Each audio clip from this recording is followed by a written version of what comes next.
Oh boy. Glide up.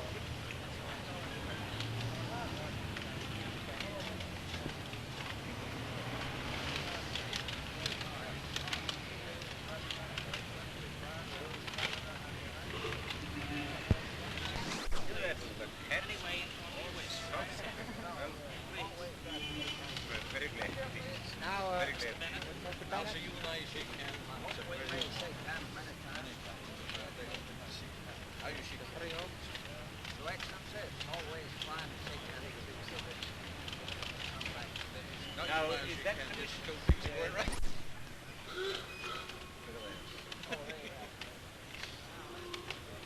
They send the word.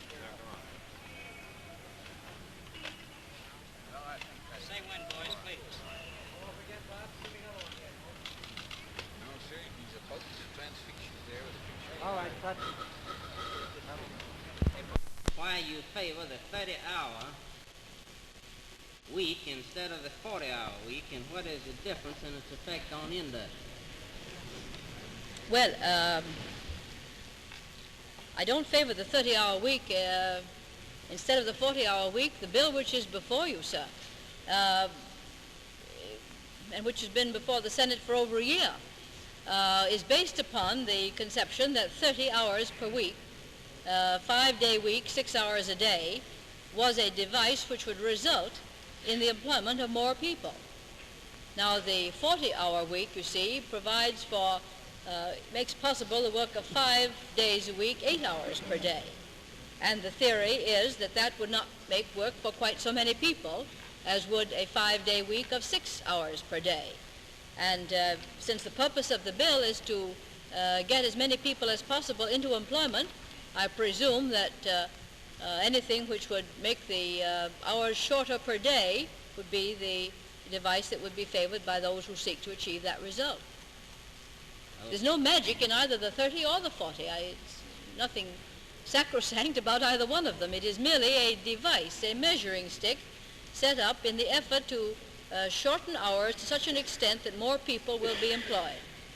Madam Secretary, have you considered the effect of this proposal upon industries requiring continuous operation, such as glass factories, steel mills, for instance, where they have to keep the operation continuous? I understand that Mr. Black, when he was drafting this bill last year, did consider that, and that he felt that they could, by working them in shifts, you see, provide for continuous operation.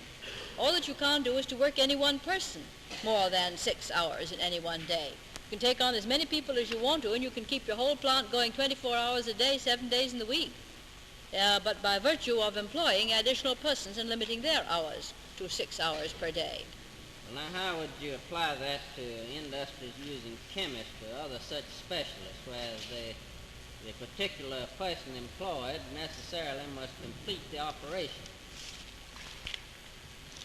There are very few such. I'd be glad to have you name some to me. It isn't anything like so general as the statement would indicate. Such objections have been made to me. I'm not familiar enough with the actual operation of industry to say whether they are valid or not. Yes. Some of the most complicated chemical industries are almost automatic, as you know, and all that the individual does is to watch the digester. Now, his digester is subject to automatic controls. The heat and the progress with inside that vat is registered by measuring devices on the outside. He watches those and he makes his own check and keeps his own book, his own log, which is supposed to check with the automatic recording. When he goes off duty, and we have these continuous industries today, and the men don't work all day, they don't work 24 hours, they go off duty at the end of 8 hours and they hand over their log book to the man who comes on to watch the digester digest. And he takes it up and he signs on. I mean, it's a very responsible post. The man signs off and certifies that the conditions were as stated in his book when he signed off. And Jones comes on and signs on. And he, from that moment on, takes the responsibility. So that it's not a process that has to be continued by one individual, although the process has to be continuous. There are certain research people engaged in laboratories who are making wholly independent investigations, in which they would, of course, be caught by the time clock at just with an experiment incomplete. There was in the original Black bill, as it passed the Senate, a provision with regard to that, and I think I incorporated it in my suggestion. If I didn't, I intended to. Who felt that it was essential to the emergency operation of their plants, and by that I mean the operation of their plants through this emergency period when the total market is so low at any rate that they can barely compete successfully.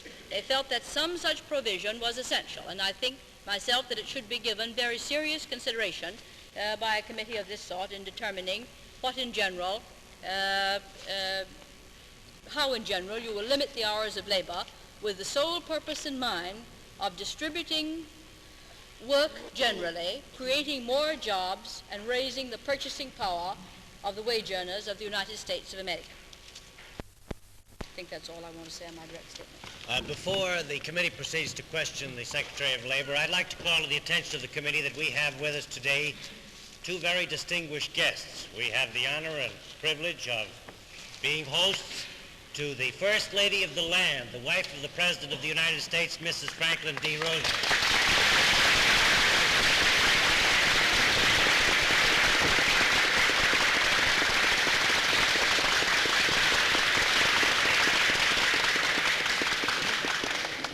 And we have the honor of being host also to Miss Ishbel Macdonald, the daughter of the Prime Minister of England.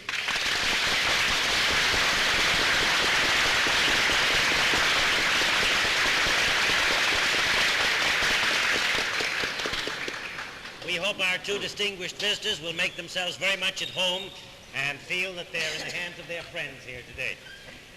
The committee desire to question the Secretary of Labor.